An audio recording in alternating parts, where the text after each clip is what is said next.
Level 1, the abduction. You are walking to your car. It is a Thursday evening. The parking garage is half empty, and the fluorescent lights are humming that little hum they always make. You are thinking about dinner. You are thinking about a meeting you have tomorrow morning at 9 a.m. You are thinking about nothing important. You don't hear footsteps behind you. You don't notice the van until it stops. You don't have time to scream. The bag goes over your head and the world becomes darkness and the smell of old fabric. Your body understands what is happening before your brain does. Your heart is beating in your ears. Your hands are being bound behind your back with something plastic that bites into your wrists. You are thrown onto a metal floor. The van moves. You count turns. You stop counting turns because you lose count. You lose count because you are sobbing and you didn't realize you were sobbing. The van stops. You are dragged. Stairs. A door, another door, cold air. You are tied to something heavy. The bag stays on. No one speaks. The silence is worse than anything they could have said. You are in a room somewhere. You don't know where. You don't know who has you. You don't know why. You don't know if you will see tomorrow. You are a person who had a life 12 hours ago. Now you are merchandise. Now you are leverage. Now you are a hostage. Level 2, the room. The bag comes off. The light hurts. You are in a small room with concrete walls. There is a mattress on the floor with no sheets. There is a bucket in the corner. There is a single light bulb hanging from the ceiling that never turns off. There is a door. The door is metal. The door has a small slot at the bottom where food comes through sometimes. You don't know when the food will come. You don't know if the food will come. The uncertainty is part of it. You are learning that everything in here is part of it. The light that never turns off, so you lose your sense of day and night. The room that is too cold at night and too hot during the day. The silence that is broken only by footsteps in the hallway and a voice you rarely hear. The bucket, the mattress, the walls. You measure the room with your body, 7 steps across, 5 steps deep. You walk it hundreds of times, thousands. The repetition becomes a form of meditation. Your mind does strange things when it has nothing to do. You replay conversations from years ago. You remember the names of everyone you went to elementary school with. You compose letters in your head to people you haven't spoken to in a decade. You talk to yourself. At first you whisper, then you speak out loud, then you stop, because hearing your own voice in this room makes it worse. The isolation is not just physical, it is a pressure. It is a weight on your chest that doesn't lift. You have never been this alone in your life. You have never understood what alone actually meant until now. Level 3, the routine. Days pass. You think it has been days. You are not sure. You have no watch, no phone, no window. Time is measured in meals and the faint shift of voices in some distant part of the building. You have developed a routine without deciding to. You sleep in fragments. You exercise because your body demands it and because the physical exhaustion is the only thing that quiets your mind for a few minutes. Push-ups on the concrete, sit-ups. You walk your 7x5 rectangle. You count everything. The number of bricks you can see, the number of times the light bulb flickers in an hour, the number of breaths you take between the sound of footsteps passing your door. You are negotiating with your captors now, not out loud. In your head, you are trying to understand them. You are trying to figure out what they want. You are trying to find the version of yourself that they will keep alive. This is not a conscious decision. This is something your brain does to survive. You become observant in a way you have never been before. You memorize the sound of each guard's footsteps. The heavy one, the one who drags his left foot slightly, the one who sometimes pauses outside your door as if he is thinking about something. You listen for changes in tone when they speak to each other. You assign them personalities based on fragments. The one who brings food and never looks at you. The one who brings food and stares too long. You don't know their names. You give them names.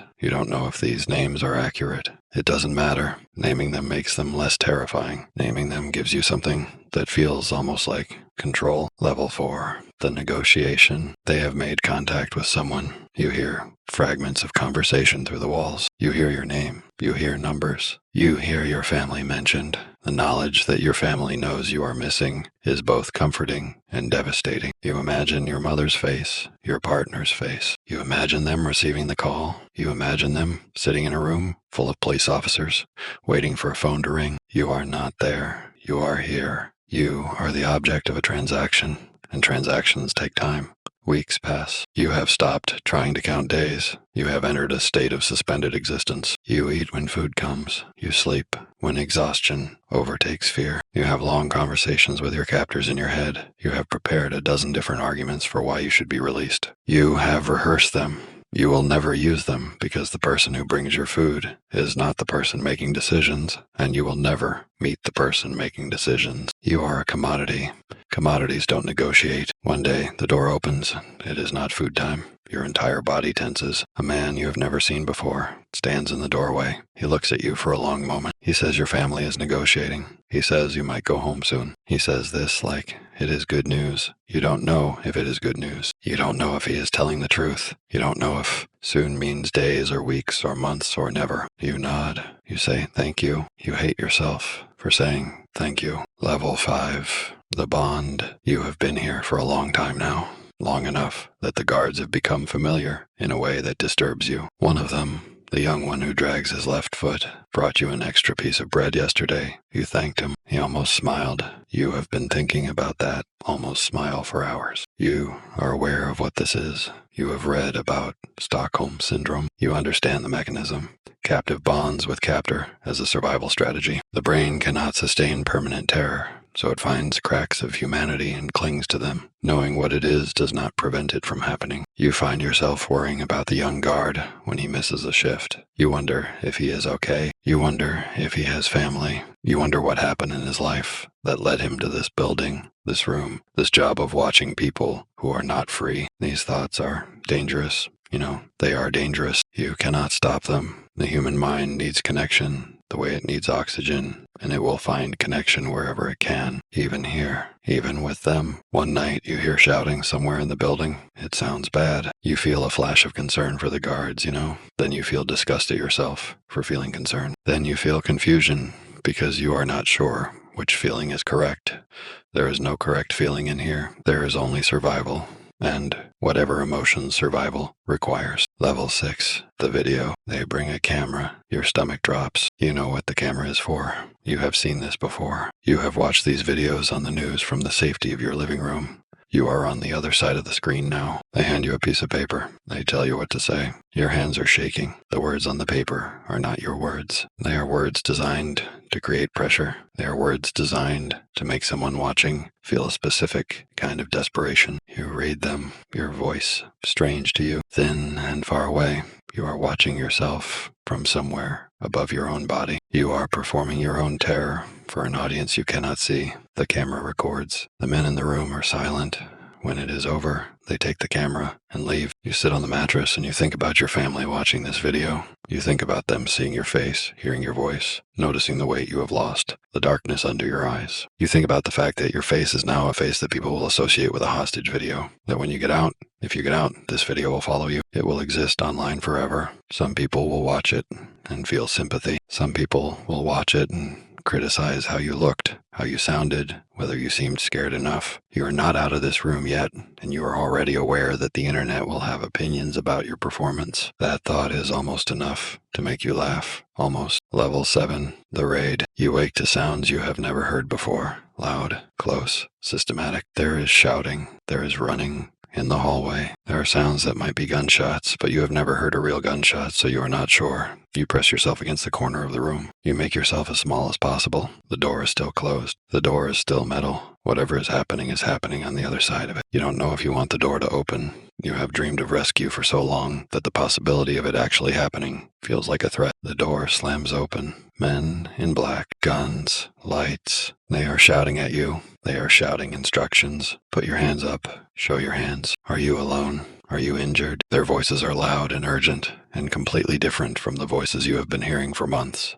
You cannot speak. Your voice is gone. You raise your hands. You are shaking uncontrollably. One of them lowers his weapon. He says, "You are safe now." He says, "You are safe." You don't believe him. You don't believe anything. A blanket is wrapped around your shoulders. You are led down a hallway you have never seen. The building is chaotic. Men in uniform are everywhere. The guards you knew are on the ground with their hands behind their backs. You see the young one. The one who dragged his foot. He is face down on the floor. He does not look at you. You do not look at him. You walk past him and into a morning that smells like rain and exhaust and freedom. You have not been outside in 94 days. The sky is too big. The air is too clean. You are overwhelmed by the simple fact of weather. Level 8, the return. You are home. The word doesn't mean what it meant before. Home is a physical location, but it is also a feeling, and the feeling is gone.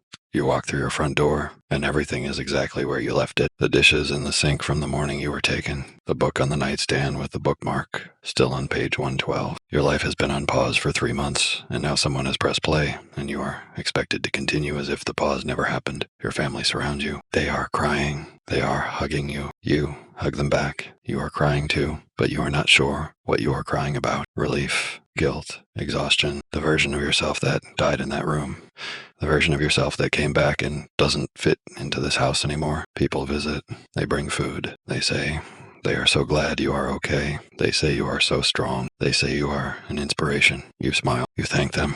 You perform the role of the grateful survivor, because that is what everyone needs you to be. You do not tell them about the room. You do not tell them about the bucket or the light bulb or the 7x5 rectangle. You do not tell them about the young guard with the left foot. You do not tell them that sometimes you miss the simplicity of the room, the clarity of it. In that room, your only job was to survive. Out here, your job is to be a person again, and you have forgotten how. Level 9, the aftermath. Months pass. The world has moved on. The news cycle has consumed and digested your story and moved on to other hostages, other tragedies, other things to be outraged about for 72 hours and then forget. But you cannot forget. You are still in the room, not physically. Physically, you are in your kitchen making coffee. Physically, you are in your living room watching television. But some part of you never left that concrete floor. You startle at loud noises. You have nightmares that wake you at 3 a.m. with your heart hammering. You cannot stand in small rooms. You cannot stand having your back to a door. You go to therapy twice a week. You sit in a comfortable office and you try to explain something that you have discovered is unexplainable. How do you describe what it felt like to be a thing instead of a person? How do you describe the shame of having bonded with your captors? The shame of having thanked them for food that was barely enough to keep you alive? Your therapist nods. She takes notes. She says, "You are making progress." You don't know if you believe her. You have become very good at telling people what they want to hear. You learned that skill in captivity, and you have not unlearned it. Your relationships are different now. Your family looks at you differently. They are too careful around you. They lower their voices when discussing difficult topics. They treat you like something fragile. You are fragile. You are also angry. You are angry at your captors. You are angry at yourself. You are angry at the people who love you for not understanding, and you are angry at yourself for needing them to understand something that cannot be understood. The anger has nowhere to go. It sits in your chest and makes a home there. Level 10, the cycle. Years pass. You are functional now. Functional is a word you have learned to appreciate. You have a job again. You have routines that resemble the routines you had before. You have days when you don't think about the room, not because you have healed, but because your brain has learned to wall off certain sections of your memory, like a condemned building. You are okay, mostly, enough. And then one night you are scrolling through the news on your phone, and you see a headline, a hostage situation, another city, another room, another person who is walking to their car on a Thursday evening, thinking about dinner and a meeting and nothing important. You stare at the headline for a long time. You read the article. You read about the demands, the negotiations, the family waiting for a phone to ring. You know exactly what that person is experiencing right now. You know the texture of the darkness. You know the sound of the footsteps. You know the way hope and despair trade places in your chest, like they are playing a game with your life as the board. You want to reach through the screen and tell them something. You want to tell them that survival is possible. You want to tell them that the aftermath is its own hostage situation from which there is no dramatic rescue, only slow years of learning to live inside a body that remembers everything.